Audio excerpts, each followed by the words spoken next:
Patay ang isang ginang matapos mahulugan ng malaking bato ang kanilang bahay sa Rodriguez, Rizal. Base sa investigasyon, bumagsak ang bato nang gumuho ang lupa kasunod ng pagulan doon linggo ng umaga. Kwento ng kanyang mga kaanak, iniligtas ng babae ang kanyang 2 anak nang magbagsakan ng bato ang kanilang bahay. Dinala siya sa ospital pero idineklarang dead on arrival. Sugutan naman ang 2 niyang anak. Nang aking puntahan ng kanilang tahanan, kita ang butas sa magkabilang pader ng kanilang sala. Nagkapira-piraso rin ang ilan sa mga gamit ng pamilya. Kwento ng asawa ng ginang, nasa trabaho siya noon nang mangyari ang insidente.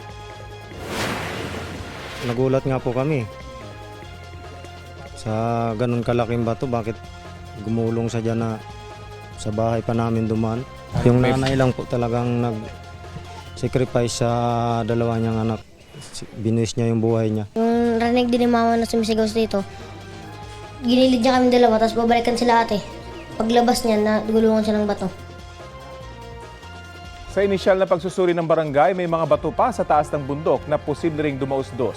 Kaya payo ng mga opisyal ng barangay, mag-evacuate muna ang mga residente habang hindi pa ito nakikita at na-assess ng DENR.